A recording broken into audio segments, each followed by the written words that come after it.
It is incredibly important for me. Like it was so unexpected. I got a phone call from the British Consul General here in Chicago, who wanted to talk to me. So we got onto the phone together. She told me about it. You know, I think it's a very lengthy process to in order to end up being honored by Her Majesty the Queen. I'm just so humbled. I think to be recognized by your country of birth for the work that you have done elsewhere around the world is really you know it's just an amazing experience, and I'm incredibly grateful. I'm incredibly proud of the UK for recognizing me for the work that I'm doing in. I went right through the Royal Ballet School, and it was kind of an amazing time for me. I got to do a lot of work with the company, the main company. And then when I joined the company at the Royal Ballet, I went on what was then Ballet for All, which they don't have anymore. But it was such a great training ground to be able to do a lot of Ashton, the MacMillan works, and just set me on a course that I wanted more out of myself. And the opportunity to go to London Festival Ballet, which is now English National Ballet, and to work there with Rudolf Nureyev, because Rudolf had just done Romeo and Juliet. He had done a Sleeping Beauty for them. It was a really great opportunity, and Beryl Gray was the artistic director at that time.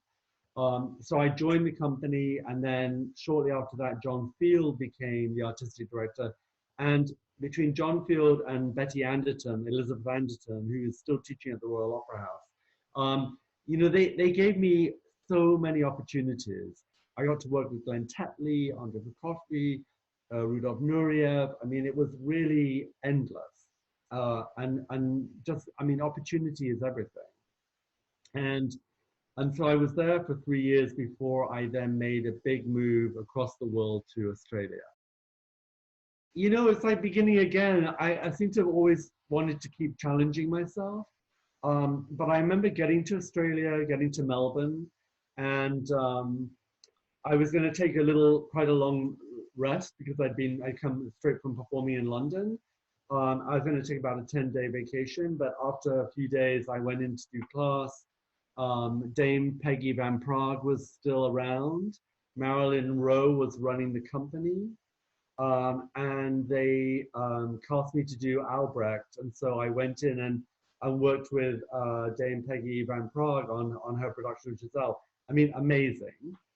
And then from that, you know, Anne Williams was also there, who had been John Cranko's right hand. And so working with Anne on Romeo and Juliet, on Jagan, you know, just like, again, amazing opportunities.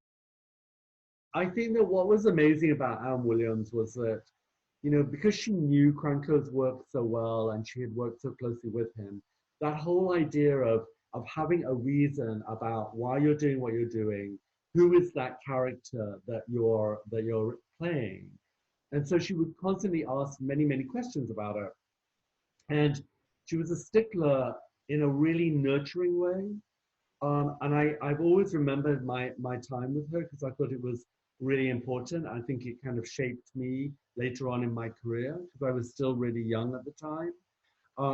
But just, you know, working with an amazing, talented group of people was really wonderful. And I think my years in Australia they've always been close to my heart. I still keep in touch with people from my time there.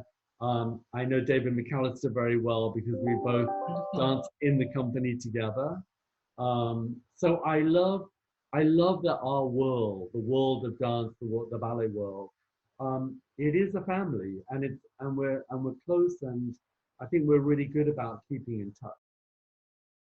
I remember when it happened because John Field had done a new production of Swan Lake, and he was very ambitious. He put many different casts on. I think there were 8 or 9 casts that went on and did Swan Lake at the Coliseum in London, and so I did my performances there. I had done a lot of kind of extra coaching. I really wanted this. I'd already done Sleeping Beauty by Rudolph. I'd done Ronnie Hines' Nutcracker, and a lot of other ballets, etudes. You know, they just kept coming. So I think that it was kind of a huge step for me, a lot of responsibility. I think that sometimes, like at a young age, you can carry a lot of pressure, and I seem to have always carried a lot of pressure as a person. So, you know, like my weight would drop to nothing because I just was like burning up my body. But I think that over the years, I've learned to stay on top of that. When I was in Australia, Gerald Arpino came out to Australia to set and work on his ballet, Sweet Sanson. And it's a group work, but within it there is pas de trois and pas de deux. And so in Australia, Jerry asked me to do the pas de trois and the pas de deux. So it became kind of a much bigger role. And he was just one of those very fun, very engaging Americans. And he would call everyone my baby, my baby.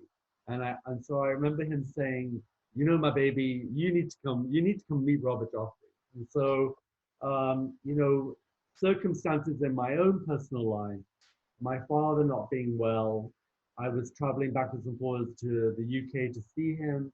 I decided that I had to be closer. Not that I wanted to go back to the UK, but anyway, the result was everyone said, you should go to America. Go and see America. And I'd never been to America.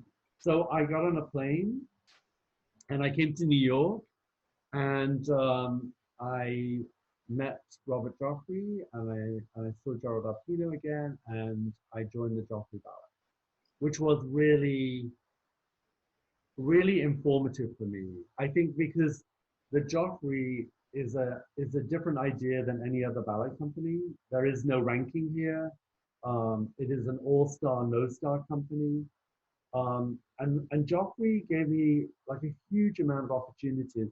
One, the Joffrey Ballet at that time was one of the largest Ashton, you know, carried the largest repertoire of Ashton in America. So the fact of being able to go back into doing The Dream and La Fille Magardée and Wedding Bouquet and Monotones 1 and 2, and the list went on and on and on, was really a great opportunity to rediscover Ashton's work as an older dancer, you know, a more experienced dancer, along with Franco, because we also did Franco's Romeo and Juliet, Lady of the Fool, Taming of the Shrew, you know, a lot of work. And at the same time, there was Mark Morris, who was just cutting his teeth on the dance scene. He came to the Joffrey. Of course, William Forsythe, who had danced with the Joffrey, came to the Joffrey. James Kadelka, Laura Dean, Twyla Tharp. It was really a whole different education about a different way of running a company and a different way of being in a company. And I think that Robert Joffrey was a truly exceptional maverick. I loved my time with him, and it was a tragedy that he died so young. You know, and I knew the company would never be the same. I think he was just, he was an unusual, unique person with a very unique perspective on dance. After he passed away, I was incredibly fortunate to have a conversation with Helgi Thomason, who is the director of San Francisco Ballet. And I went out to San Francisco. I spent a week there. I had been to San Francisco many times as part of the Joffrey, so I knew the city. I knew the beautiful War Memorial Opera House there. And so I joined the company, and you know, I think Helgi has been an extraordinary director. He kind of gave me more in my career in terms of really exploring the Balanchine repertoire and the Robbins repertoire, and having, you know, his own work. But he invited David Bintley at that time. so, so many people came to San Francisco Ballet to do new work. So I was able to continue to grow as an artist, which I think, to be challenged every day and to keep learning and growing is really the most you can ask for in a career. And so I finished my career there. I retired there. I had a very unfortunate accident.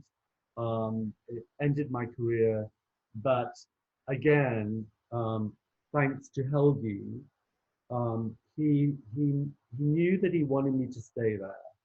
So he said, Ashley, whatever happens with your injury and the surgery that I had to have done, he said, we will make sure that there is a place for you here. And he was so good to his word. So even with my my halo brace on my head and my upper body, I went to coach at San Francisco Ballet. So I became a ballet master, and then I became Helgi's assistant, and it was brilliant. It was really, really brilliant. I loved. I owe him so much. I think that Helgi included me in everything. He included me kind of in casting ideas, in programming, in development, like going to many events and having to speak publicly. I just felt that he nurtured me, and I have to say that when I was asked to come to the Joffrey to meet the board with the opportunity of maybe becoming the artistic director here at the Joffrey, I don't think I could have been in a better position, and I really owe that to Helgi. When I left the Joffrey to go to San Francisco Ballet, I hadn't really been back. And in those 20 years, the company had moved from New York, reestablished itself in Chicago. And so I knew a lot about the company, but I hadn't really seen the company. And I think that when I came to the Joffrey in 2007, it was a very different company than the company that I had grown up in with Robert Joffrey. And I just, I wasn't sure. I wasn't sure. I was like, there's a lot to be done here. This company needs to be revitalized and rebuilt. And so part of my process of coming to meet the board and meet the company was to also teach the company. And I love to teach.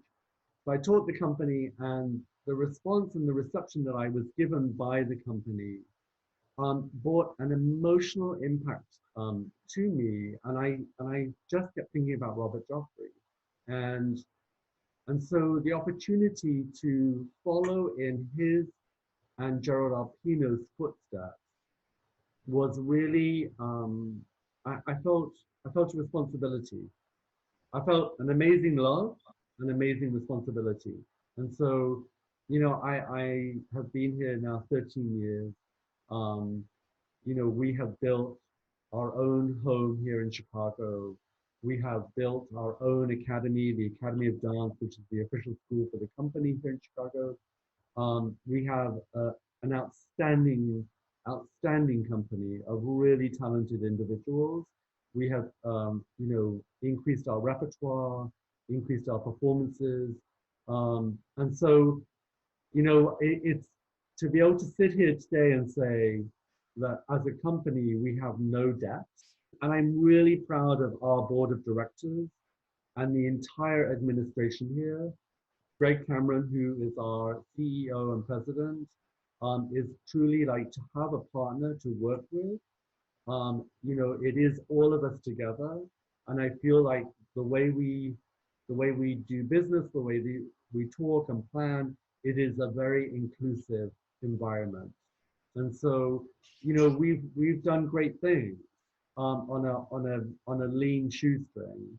But I think that's how the arts are going to survive. I think the greatest challenge was really getting rid of the debt. When you carry millions of dollars of debt with you, it's a ball and chain. It's not attractive. It's very hard to go to other funders and say, we need your support, but we've also got this huge debt. And I think that, I've always believed as a director that we need to earn our money at the box office So the quality of the company, like pushing the company to a higher level, both technically but also artistically, giving them the kind of repertoire that would educate, encourage, and nurture them. Also, the same to nurture our audience in Chicago and build our audience has been a beautiful challenge.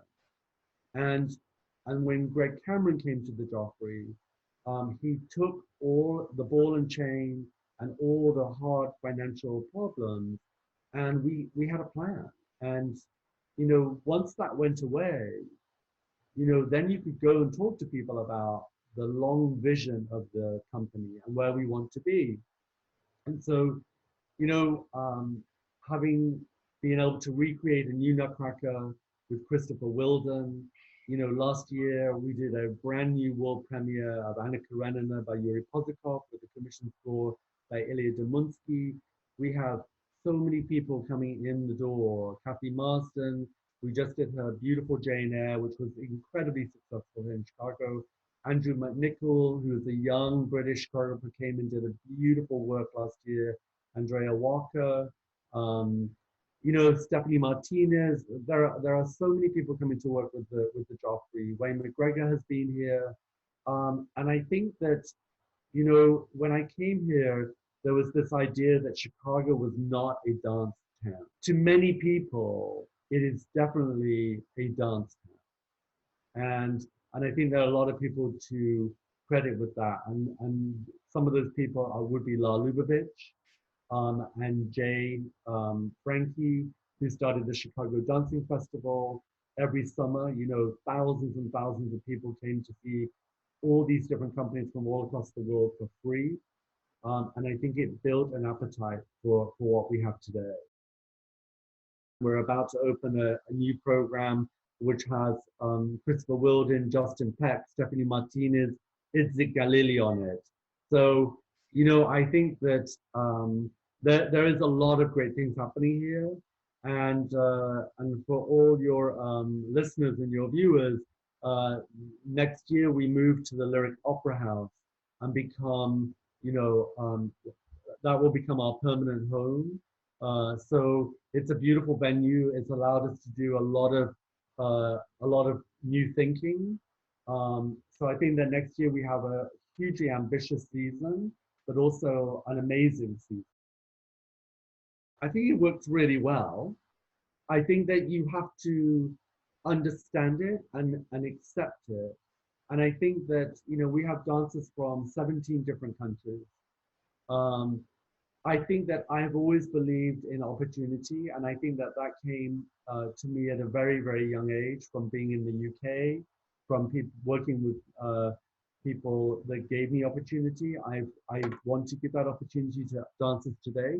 So when someone comes to work with the company, they have they choose whoever they feel is right for their work, and I think that you know I try to give opportunities so there are like always at least 3 casts of everything that we do, and we rotate casting a lot, so it gives everyone the opportunity to really shine. And so if I think about a season, I would say that over 60% of the company will have done a lead role. And I think that that keeps people engaged. It keeps them wanting to work hard because they know the opportunity is going to be there. And I think that in the world, the way the world is today, social media, people get their recognition. There are not so many people writing reviews every day of the week anymore. So if you get one review, you're lucky. But I think social media and people being acknowledged for their work and their talent is really important. And so I think that, there definitely are leading dancers at the Joffrey Ballet. It's just that we don't have a ranking system. Our subscribers, and there are a lot of people that follow the company, and so they've now been able to witness, a lot of dancers that came through the academy at a young age into the company, and really track their careers. And it's wonderful that they get that kind of support. I think of a Yuri Pozikov's answer when someone said to Yuri once, what do what do you look for in a dancer? He said, I look for really good dancers. You know, I think that the one thing that Robert Joffrey taught me was that talent comes in many shapes and sizes. So the Joffrey has never been a one-look company. We've had really tall dancers, small dancers, um, but I think that there are key things. I think obviously facility technique is a very important thing, but artistry has to be there. And artistry is an innate thing that we carry with us. I think musicality is essential to the art form. Um, and to understand music is really important to me. And I think, you know, I want to be surrounded by good people. So I think you have to be a good person and you have to be a really great dancer. I don't know, there's many. There are many at different times. I mean, I do think that when I did my first Sleeping Beauty, which was Nureyev's production, which is really hard. But I think having someone like Rudolph behind you, pushing you to demand more of yourself was really important role for me. And I've always loved Sleeping Beauty. But I also think having worked with, you know, having created works by David Bintley was really magical for me. I think working with Helgi Thomason, I think working with William Forsythe, you know, I feel really lucky. I mean, just so many. Glenn Tetley was an amazing. I mean, I remember doing Sphinx by Glenn Tetley, and I was the baby in the room, and to have those kind of giants in our world nurture you, yeah, you can't ever forget that. They're really magical moments. But I would say for all of everything that I've done, I think being a director has been the greatest reward. To see a new generation of dancers get opportunity and grow and nurture them, and see the maturity that they bring with their roles, and to see them, they will be the next generation of teachers and directors and choreographers. And so if we can create a world, a culture that is really about the art form, then we're in pretty good hands that it's going to keep thriving. I think that as an artist, you've got to be true to the form. You know, I think that I mean, there are pluses and minuses for social media. You know, you can create a world of your own that's made you out to be like the greatest thing that ever happened. But I think that if you want to succeed, you have to respect the art form and what it takes to be a really good dancer. And that means you respect the studio, you respect your fellow dancers, you respect the work. You know, and I always say to the company, you're not going to like everything you do, but the reason that you're a professional is because you know how to make the best of it. And so I think that you have to every day go back to square one of why you wanted to do this in the first place. And you have to kind of shut the noise out because there's a lot of noise. And, you know, I think because of social media, people hear, you know, what people should be doing or you know, how terrible it is that they didn't get this role or that role or whatever. And you have to, I just think you have to respect that, um, that I'm their director and I respect them for the artists that they are. And I think that to have a very open, communicative relationship with your company is really important. And I think there's room for everyone to get what they want, but it has to have respect.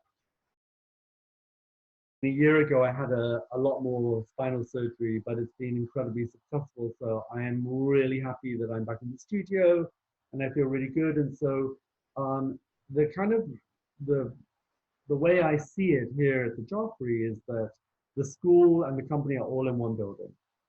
And I have an incredible team of ballet masters. And so, including myself, we all teach in the academy and we teach the company. And so every week we're either teaching the company or the academy, and at different levels in the academy. And I think that it's really important for the academy to be able to look up. And I think it's also great for the company to be able to see, what's coming up.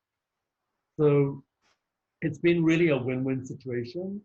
Raymond Rodriguez, who's the head of our academy, he and I, talk a lot about the technique and the training. Karen Wentz, who's head of our junior pre-professional program, we're really a team. And we just appointed a new head of our studio company, Jose Carrillo. So we're really thrilled to have him here. And I think, again, it's not ever working in a silo, but it's working collectively for the greater good of what we want. What we want a dancer to come out of a school and ready for a company. So moving to the Lyric Opera House has given us kind of a fantastic slate to create on.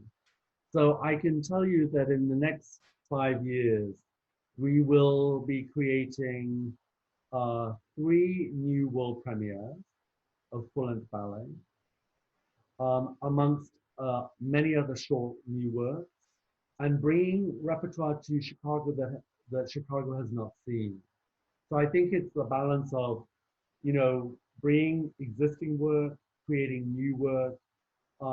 I think that for any great artist in their life, to have something created on you is a really important part of our art form. So I'm very committed to that. Hopefully, I along with my partner, Greg Cameron, and our team here, we're going to be able to raise the resources that we need to make sure that the Joffrey has a future that is very stable. And right now, that future looks really promising. And I think that just having a vision into the future of stability, and that, when I do decide to retire, that there is stewardship there, that the next generation can take on a company that is solid. I mean, I think for anybody today is that you have got to love the art form. You've got to really look at it. And I think that the idea of, being a one-trick pony, it just isn't going to cut it. But to dive into your work and dive into your roles and become that human being that is a great artist and a great dancer, I think that's where you want to go. Because being an artist carries you through a career. And being a trick artist is only good for a certain part of that career. And so, my advice is that you embrace everything and you find the positivity in all the work that you're given. Let's make 2020 the wonderful world of dance.